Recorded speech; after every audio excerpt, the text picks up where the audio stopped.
Hello दोस्तों, स्वागत है आपका द PYQ में।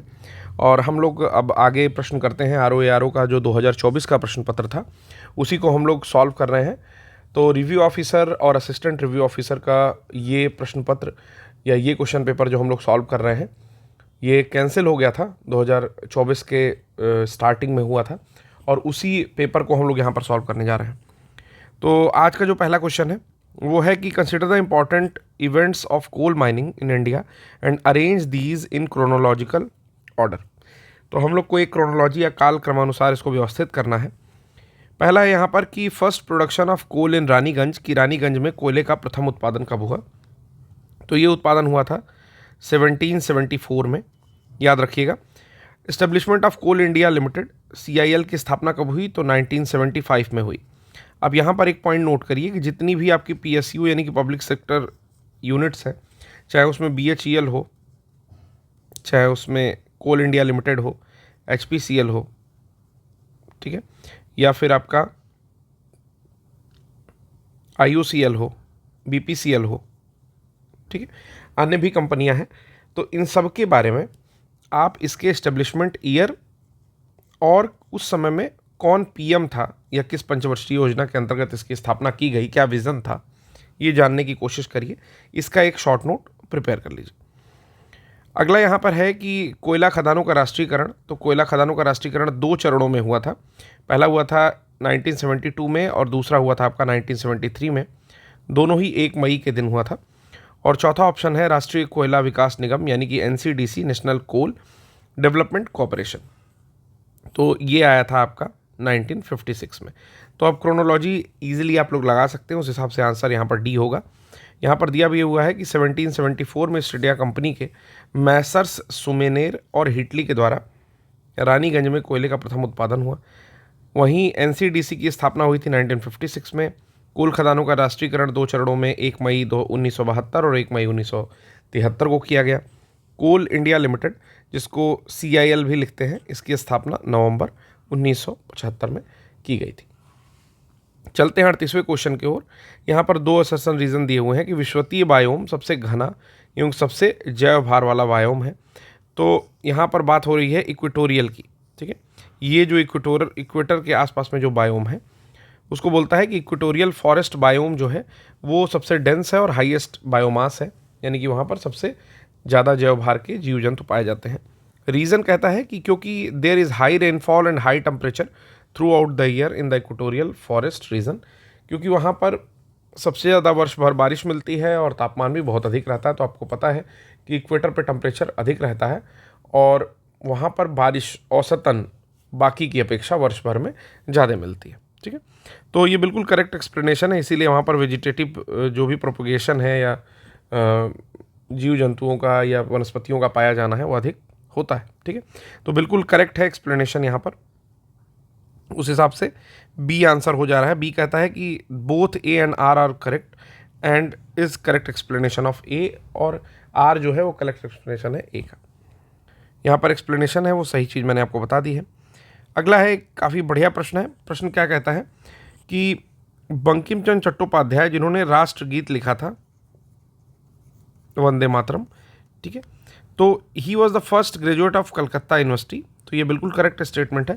बंकिम चंद्र चट्टोपाध्याय या बंकिम चंद्र चटर्जी कहीं कहीं पर लिखता है दोस्तों। तो ये कलकत्ता विश्वविद्यालय के या कलकत्ता यूनिवर्सिटी के बेसिकली प्रिंसली कॉलेज जो था इनका, प्रेसिडेंसी कॉलेज शायद, वहाँ के पहले स्नातक थे। और Sitaram was his first novel. तो ये काफ़ी टिपिकल क्वेश्चन था, यहाँ पर डाउट उत्पन्न हो सकता है कि सीताराम उनका आखिरी नॉवेल था या नहीं, फर्स्ट बोल दिया सॉरी, लास्ट नॉवेल था या नहीं। तो सीताराम जो है इनका आखिरी नॉवेल था, ये बिल्कुल सही बात है। दुर्गेश नंदिनी इनका पहला नॉवेल था। दुर्गेश नंदिनी जो है इनका पहला नॉवेल था, ठीक है, और सीताराम इनका आखिरी नॉवेल था। तो दोनों ही स्टेटमेंट बिल्कुल करेक्ट है। तो याद रखिएगा कि बांग्ला साहित्य के मूर्धन्य हैं, ये उपन्यासकार हैं और प्रेसिडेंसी कॉलेज से स्नातक किए हैं, कलकत्ता विश्वविद्यालय से जो संबंधित है। अगला यहाँ पर 4 स्टेटमेंट दी जा रही है। 4 स्टेटमेंट में आपको क्रोनोलॉजी ठीक करनी है। पहला दिया है कि बैंकों के राष्ट्रीयकरण का प्रथम चरण। तो आपको अगर जानकारी नहीं है तो जान जाइए कि 2 बार में राष्ट्रीयकरण हुआ था बैंकों का। पहली बार हुआ था 1969 में और दोबारा हुआ था उसके लगभग 10 साल बाद 79-80 के आसपास, ठीक है। तो यहाँ पर फिर बैंकों के राष्ट्रीयकरण का दूसरा चरण, तो यहाँ से आप अगर ईयर लिखते जाएँ तो 1969 में आपको पता है कि ये पहले आएगा और उसके बाद ये बाद में आएगा, तो 1979-80 के आसपास में ये हुआ था। क्षेत्रीय ग्रामीण बैंक 1975 में आया था।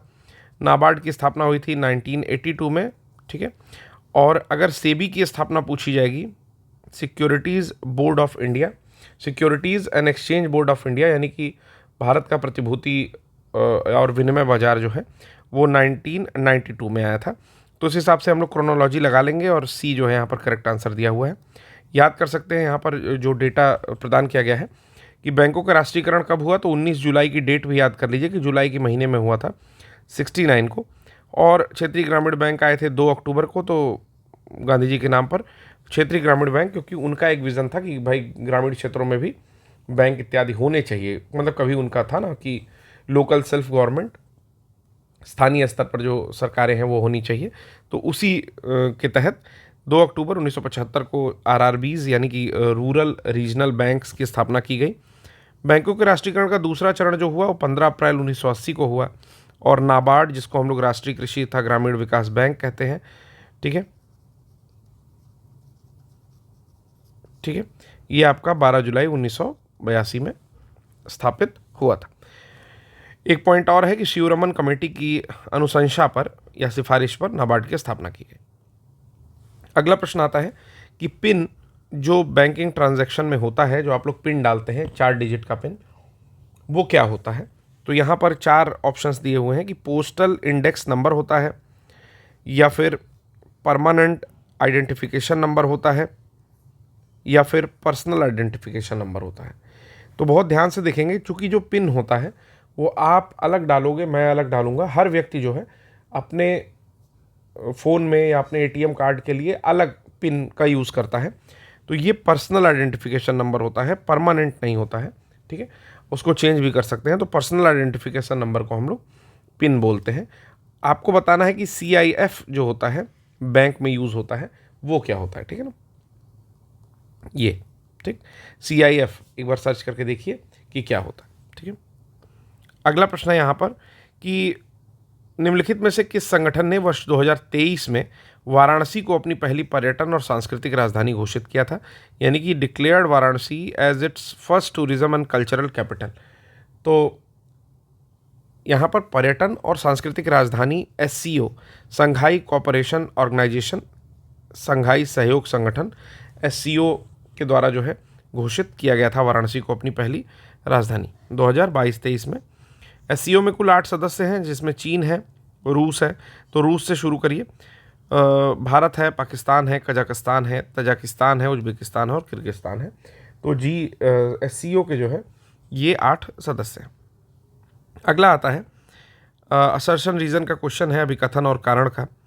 अभिकथन एक कहता है कि saline soil in India are not appropriate for cultivation of crops, यानी कि भारत में लवणीय मृदा फसलों की खेती के लिए उपयुक्त नहीं है। तो बिल्कुल सही है, केवल भारत में ही क्यों, बाहर भी बहुत जगह उपयुक्त नहीं है खेती के लिए, ठीक है। लवणीय जल में कुछ विशेष प्रकार की वनस्पतियां होती हैं, जैसे न्यूमेटोफोर्स होते हैं, और लवणीय जल में देखा जाता है कि मैंग्रोव्स होते हैं, ठीक है। केल्प फॉरेस्ट भी लवणीय जल में उपस्थित हो सकते हैं, लेकिन खेती के लिए जो है ये अप्रोप्रिएट नहीं होती है। तो बिल्कुल करेक्ट स्टेटमेंट है ये। दूसरा कहता है ऐसा इसलिए है क्योंकि लवणीय मृदा में नमक की मात्रा अधिक होती है, जिसका मुख्य कारण शुष्क जलवायु और ख़राब जल निकासी है। तो ये एक्सप्लेनेशन जो है ये बिल्कुल सही लग रहा है, क्योंकि नमक की मात्रा तो अधिक होती ही होती है, कारण ये है कि शुष्क जलवायु। तो अगर आप रन ऑफ कच्छ का क्षेत्र देखेंगे गुजरात में, ठीक है ना, तो आपको दिखाई देता है कि इधर रन ऑफ कच्छ जो है पूरा फैला हुआ है। तो कच्छ के रन में क्या है, शुष्क जलवायु है और ड्रेनेज के लिए प्रॉपर व्यवस्था नहीं है, ठीक है। तो इसलिए भी यहाँ पर नमक की मात्रा अधिक होती है। तो एक्सप्लेनेशन और ये दोनों ही सही है। उस हिसाब से जो आपका कूट है वो डी बैठेगा, ठीक है। तो यहाँ पर डी बिल्कुल सही है। कहाँ कहाँ पाई जाती है लवणीय मृदा का प्रसार कहाँ पर है, तो एक बार देख सकते हैं कि पश्चिमी गुजरात में है, पूर्वी तट के डेल्टाई और सुंदरवन क्षेत्र में है, पंजाब और हरियाणा में कुछ क्षेत्रों में है, ठीक है। और जहाँ पर अतिरिक्त सिंचाई होती है वहाँ भी हो सकती है। ठीक है, अगला प्रश्न है यहाँ पर सआदत खान से रिलेटेड प्रश्न यहाँ पर दिया हुआ है। ठीक है, तो क्या प्रश्न है? प्रश्न है आपका बुरहान उल मुल्क सआदत खान। तो ये जानना है कि सआदत खान किसकी टाइटल है, तो बुरहान उल मुल्क की ही टाइटल है सआदत खान।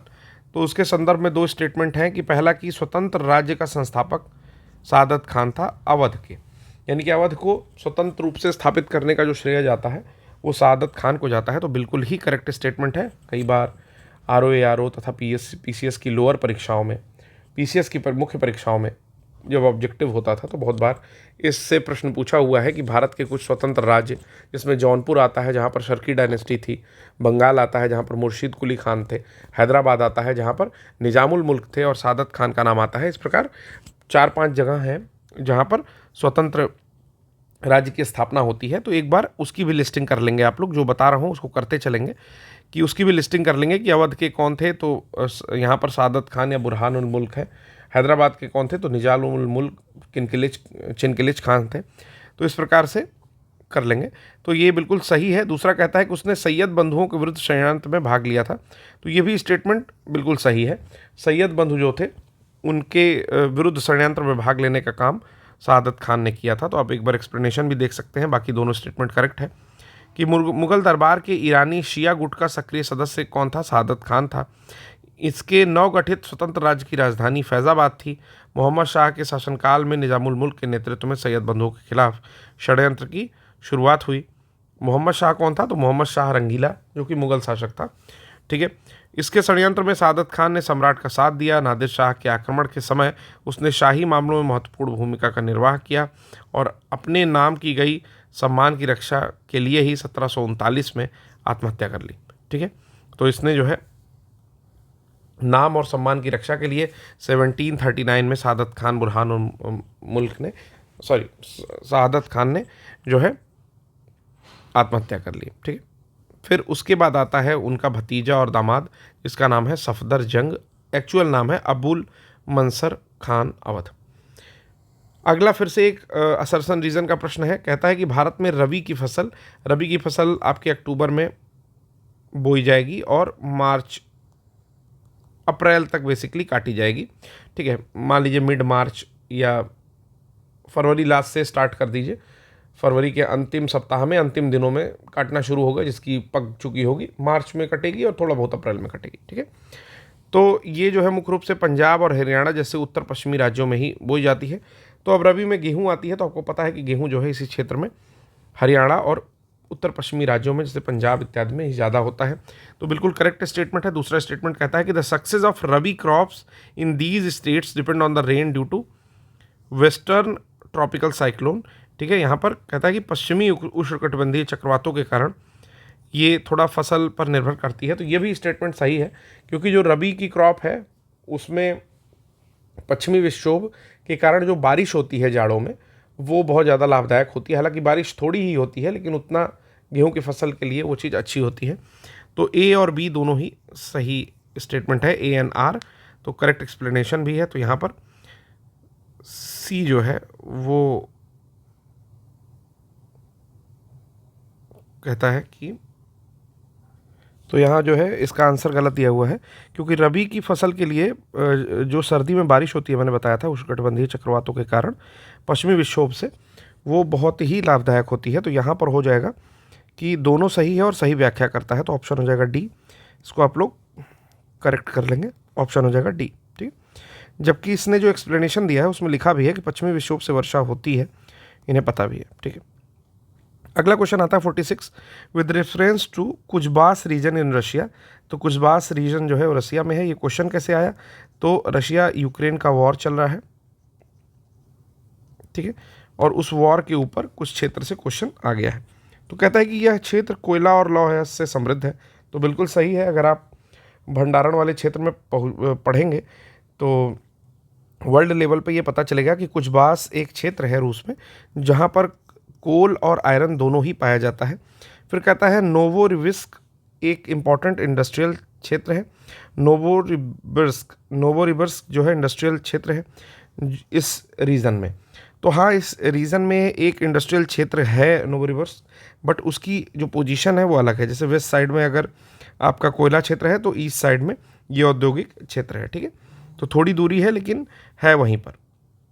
तो इस प्रकार से दोनों ही सही एक्सप्लेनेशन, सॉरी, दोनों ही स्टेटमेंट करेक्ट हो जाते हैं। तो इसको भी आप लोग कॉपी में नोट डाउन करके याद कर लेंगे, और इसके साथ में ही जितने रूस के ऐसे क्षेत्र हैं कोल और लौह वाले, उसको भी याद कर लेंगे, ठीक है।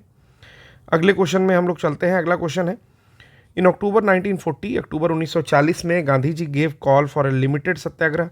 तो गांधी जी ने सीमित सत्याग्रह या एकल सत्याग्रह जिसको बोलते हैं, by a few selected individuals, कुछ लोगों को सेलेक्ट किया और उनके साथ जो है सीमित सत्याग्रह का आह्वान किया। तो बिल्कुल सही है, 1940 की ही घटना है, अक्टूबर की, जब वर्ल्ड वॉर 2 जो है शुरू हुआ था, तो उसके विरोध में गांधी जी ने किया। एक्चुअली हुआ ये था कि अंग्रेज़ों ने कहा कि आप कई लोगों की संस्था या एक गुट नहीं बना सकते हैं, तो इसलिए इंडिविजुअल सत्याग्रह जो है या व्यक्तिगत सत्याग्रह, उसको वास्तविक शब्द में लिखेंगे, वो शुरू किया था। कारण है कि the satyagraha was kept limited so as to embrace Britain's war effort. तो यहाँ पर एम्ब्रेस वर्ड मतलब होता है आलिंगन, तो ये गलत है, एम्बेरस होगा, ठीक है।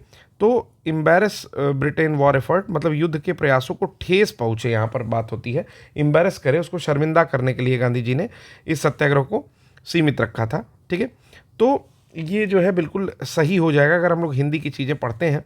अगर इंग्लिश को लेकर के जाएंगे तो ये गलत हो जाएगा स्टेटमेंट पूरा, ठीक है। तो डिपेंड करता है कि क्वेश्चन में ही थोड़ी गलती दी हुई थी एग्जाम के टाइम से। तो इम्ब्रेस वर्ड अगर ना करें तो बिल्कुल सी ऑप्शन हो जाएगा, यानी कि सही एक्सप्लेनेशन जो है करता है, यानी कि सॉरी ए ऑप्शन हो जाएगा यहाँ पर, ठीक है। लेकिन अगर ये गलत स्टेटमेंट माना जाए कि इम्ब्रेस शब्द रखा जाए कि भाई उसको आलिंगन करने के लिए इस तरह से किए थे, तो आर फॉल्स हो जाएगा, ठीक है। तो दोनों चीज़ें मैंने बता दी हैं। अब चूंकि क्वेश्चन ही गलत था तो इन्होंने गलत वाले को गलत ही मान के आर को फॉल्स कह दिया है। हालांकि जो मैंने आपको बताया कि ब्रिटिश साम्राज्य को ठेस पहुंचाने या शर्मिंदा करने के लिए उन्होंने जो है इंडिविजुअल सत्याग्रह शुरू किया था, तो ये चीज़ सही होगी, ठीक है। अब एक बार एक्सप्लेनेशन पढ़ भी देता हूँ कि जैसे अक्टूबर 1940 में गांधी जी ने कुछ चुने हुए लोगों द्वारा सीमित सत्याग्रह का आह्वान किया। इस सत्याग्रह को सीमित रखने का महत्वपूर्ण कारण यह था कि अंग्रेज सरकार अध्यादेश पर अध्यादेश जारी कर रही थी। तब अभिव्यक्ति एवं प्रेस की आज़ादी के साथ सभा और संगठन करने की अधिकार धड़ाधड़ छीन रही थी।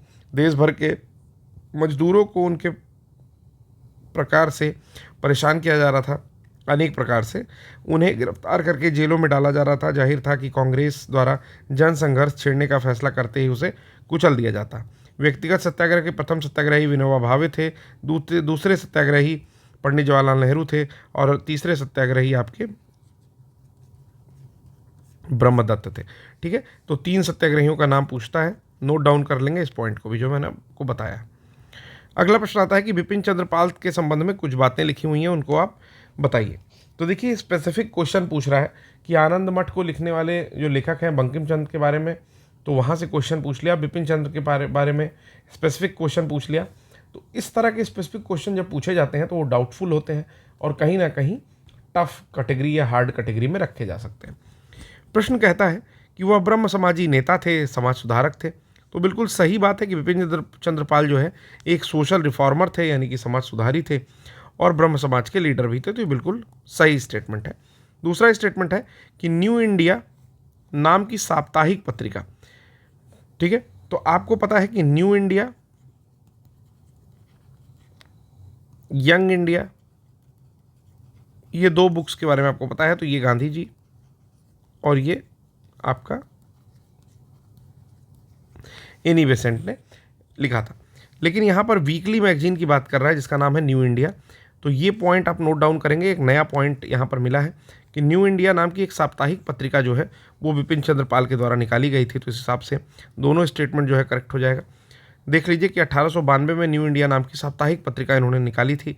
इसके अतिरिक्त क्या क्या निकाले थे, तो परिदर्शक निकाले थे, Bengal public opinion, Lahore tribune, Swaraj और बंगाली, ठीक है। तो स्वराज और बंगाली तो काफ़ी ज़्यादा न्यूज़ में रहता है, लेकिन ये न्यू इंडिया पत्रिका है, वीकली इनकी मैगजीन है, वो काफ़ी ज़्यादा महत्वपूर्ण हो जाती है। तो याद रखिएगा वीकली मैगजीन न्यू इंडिया जो है बिपिन चंद्र पाल ने पब्लिश की थी। अगला यहाँ पर है कि आपको स्टेट और तेल शोधन कारखाना है, इसे मैच करना है। तो ये मैंने पहले भी कहा कि इस तरह की चीज़ें आपको चार्टिंग करके याद कर लेनी है। आइए देखते हैं। तो यहाँ पर लिखा है बीना कोयली, तो कोयली है गुजरात में, ठीक है। जो पॉइंट आता है उसको सबसे पहले करते जाइए। फिर आता है आपका बरौनी, तो बरौनी कहाँ पर है? बरौनी हो गया आपका बिहार में, और बीना जो है वो मध्य प्रदेश में, ठीक है। तो जो आता है उसे पहले करते हैं। कोयली गुजरात, बीना मध्य प्रदेश और बरौनी बिहार। उस हिसाब से बोगाई गांव जो है वो आपके असम में आता है, ठीक है। तो इस प्रकार से ऑप्शन अपना मैच करके सही कर लेंगे। यहाँ पर फिर से लिस्टिंग की हुई है, इसे ध्यान से देख लीजिए कि बरौनी आपके बिहार में है, बोगाई गांव असम में है, बीना आपके मध्य प्रदेश में है और कोयली गुजरात में है। अगला प्रश्न यहाँ पर देता है कि a by h plus y by v is equal to 1 है, b by y plus z by C is equal to 1 है, तो इसकी वैल्यू क्या होगी, ठीक है। तो कई सारे तरीके होते हैं, एलिमिनेशन का भी तरीका है, देखते हैं कैसे लगा सकते हैं। तो चलिए एक बार इक्वेशन को सेटिस्फाई करने के लिए वैल्यू मान लेते हैं, पहला तरीका जो मैं बता रहा हूँ, ठीक है। तो चूंकि a by h plus y by b equal to 1 आना है, तो हमें 1 से मतलब है। हम यहाँ पर a बराबर 1 ले लेते हैं, h बराबर 2 ले लेते हैं, y बराबर 1 ले लेते हैं, b बराबर 2 ले लेते हैं, ठीक है। आपने 1 से ले लिया है, तो 1/2 प्लस 1/2 इज इक्वल टू 1, ये सेटिस्फाई हो गया। अब सेम यही इक्वेशन इसमें रखेंगे, तो b बाई वाई यानी कि 2/1 प्लस z बाई सी यानी कि कोई एक निगेटिव मानना पड़ेगा। क्या मानेंगे? 1 आना चाहिए इन दोनों की वैल्यू कटने के बाद। तो हम दोनों को -1, एक को z को ले लेते हैं और c को 1 ले लेते हैं, ठीक है। तो इस हिसाब से हमारा ये इक्वेशन सेटिस्फाई हो गया। अब चूंकि वैल्यूज़ हमें मिल चुकी हैं तो हम इसमें रख देंगे, यहाँ पे हमने h के बराबर 2 रखा था, तो 2/1 प्लस यहाँ पर c रखा है, c की वैल्यू हमने 1 ली है और z की वैल्यू -1 ली है, ठीक है। तो इस हिसाब से ये -1 आ जाएगा टोटल होल में, रुकिए इसका, ठीक है। तो इसका मतलब आ गया इसकी वैल्यू 1 आनी चाहिए। पहला तरीका ये है जो कि वैल्यू पुट करके, चूंकि इन दोनों इक्वेशन को सेटिस्फाई कर दिया तो इसका वैल्यू 1 आएगा, तो यहाँ से आंसर आ गया। पहला तरीका ये है, डिलीट कर रहा हूँ मैं इसको, ठीक है। बिल्कुल आप कोई भी वैल्यू रख सकते हैं और उस वैल्यू के बेसिस पर ये दोनों इक्वेशन सेटिस्फाई अगर हो रहे हैं तो बिल्कुल उसको इसमें उठा करके रख दीजिए और आंसर आ जाएगा। दूसरा तरीका क्या है? दूसरा तरीका ये है कि सीधे a by h is equal to 1 minus y by b करिए। ये वाला इक्वेशन मैं लेकर के आया हूँ, ठीक है। और फिर यहाँ से आप रेसिप्रोकल कर दीजिए, रेसिप्रोकल करेंगे b minus y by b, ठीक है। रेसिप्रोकल करेंगे तो h बाई ए की वैल्यू निकालनी है, क्योंकि h बाई ए इसमें पूछा हुआ है, तो इक्वल टू हो जाएगा b divided by b minus y, ठीक है। सिमिलरली आप उसके साथ करेंगे दूसरे इक्वेशन में, तो z by C is equal to 1 minus B by Y, यानी कि y minus B by Y is equal to z by C, यानी कि c बाई जेड जब हम करेंगे तो c बाई जेड की वैल्यू आ जाएगी, जोड़ रहा हूँ directly, y divide by y minus b, और यहाँ से आप माइनस कॉमन ले लोगे अगर, ठीक है, माइनस कॉमन ले लोगे तो b माइनस वाई, ठीक है। तो ऊपर भी आ गया b माइनस वाई, नीचे भी आ गया b माइनस वाई, दोनों को काट दोगे तो आ जाएगा 1, फिर से आंसर आ जाएगा 1, ठीक है। तो दोनों में से जो तरीका आपको ठीक लगा हो आप उस तरीके से इस प्रश्न को सॉल्व कर सकते हैं, ठीक है। तो देखिए मेरे हिसाब से दूसरे वाले मेथड से किया हुआ है।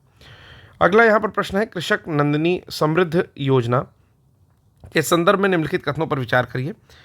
तो द स्कीम इंक्लूड मिल्च काऊ, मतलब दुधारू जो गाय हैं उनके ऊपर, उनकी ब्रीड पर फोकस करता है, जिसमें साहिवाल, गिर, थार पारकर और गंगत्री ओनली आते हैं, ठीक ना, गंगातिरी ओनली आते हैं।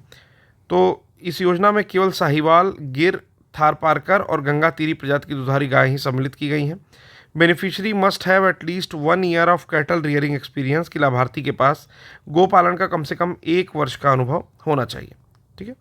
तो यहाँ पर 4 ऑप्शन दिए हुए हैं, तो इस हिसाब से केवल पहला सही है। एक नंदिनी कृषक योजना आई थी, उसी के अंदर नंद बाबा दुग्ध मिशन था, उसमें आपका गौवंशीय पशुओं को इस तरह से सुधार किया जा रहा था। तो 1 साल का एक्सपीरियंस नहीं होना चाहिए, आई थिंक 1 से ज़्यादा, शायद 3 साल का एक्सपीरियंस होना चाहिए, ठीक है। तो यहाँ पर देख लेंगे कि 25 दुधारू गायों की 35 नंदिनी कृषक योजना के तहत, नंदिनी कृषक समृद्धि योजना के तहत शुरू की गई इस जो योजना है उसमें 25 दुधारू गायों की 35 इकाइयाँ स्थापित की गई, जिसमें दुधारू गायों में साहिवाल, गिर, थार पारकर एवं गंगातीरी प्रजाति की गायें सम्मिलित की जाएंगी। इस योजना के तहत लाभार्थी को स्थानीय निवासी होना चाहिए, गोपालन और महिष पालन का कम से कम 3 वर्षों का अनुभव होना चाहिए। तो इस कारण से ये स्टेटमेंट गलत हो जा रही थी। अगला कहता है कि सिलक्यारा सुरंग में 200 वाट क्षमता के 15 बल्ब लगातार 24 घंटे तक चलाने हैं तो टोटल बिजली की खपत कितनी होगी। तो देखिए, जब भी आप बिजली की खपत की बात करते हैं तो आप उसको नापते हैं किलोवाट आवर में, ठीक है। जो आपका मीटर होता है वो किसमें गणना करता है, किलोवाट आवर में। तो आपको बेसिकली यही बताना है। तो अगर एक बार आपको यूनिट या मात्रक पता चल गया तो आप आसानी से गणना कर लोगे। तो 200 गुणे, अब देखिए यहाँ पर लिखा है किलोवाट, तो सबसे पहले 200 को हम लोग 1000 से भाग दे करके किलोवाट में चेंज करेंगे, क्योंकि वॉट में यहाँ पर वैल्यू दी है। 15 बल्ब जलाने हैं, ये गणना किसके लिए होती है, एक चीज़ के लिए आपको जलाने हैं 15 बल्ब, तो 15 का गुणा होगा 24 में, घंटे के लिए, ठीक है। यहाँ पर 200 से कटेगा 5 आएगा, 5 से कटेगा 3 आएगा, और 3 से 24 में गुणा होगा 72 यूनिट जो है इसकी वैल्यू आएगी। तो आप इसमें ऑप्शन जो भी है वो टिक कर लीजिए। अगला चलते हैं। 4 यहाँ पर मुगल शासकों का नाम दिया है, फर्रुखशियर, जहांदार शाह, मोहम्मद बहादुर शाह और मोहम्मद शाह। तो कहता है कि इनको जो है आप क्रोनोलॉजी के हिसाब से बैठा दीजिए, ठीक है ना। तो बहादुर जहाँ फर्रुख मोहम्मद करके एक ट्रिक है, तो बहादुर जहान फर्रुख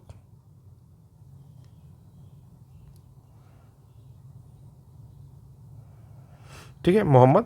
तो इससे आंसर आ जाएगा कि बहादुर सबसे पहले आएगा, जहान दूसरे नंबर पर आएगा, फर्रुख तीसरे नंबर पर और मोहम्मद चौथे नंबर पर, ठीक है। तो इस हिसाब से 3214 होना चाहिए आंसर। ए आंसर जो है करेक्ट है। अगला यहाँ पर दिया हुआ है एक प्रश्न, मर्चेंडाइज टर्नओवर, करंट रेशियो, अम्ल परख अनुपात और सकल विनियोजित पूंजी, ठीक है। तो ये प्रश्न जो है अब हम लोग यहाँ से अगले लेक्चर में हम लोग करेंगे। आज का लेक्चर आपको कैसा लगा, या मैथ जो बताया मैंने उसकी ट्रिक कैसी लगी।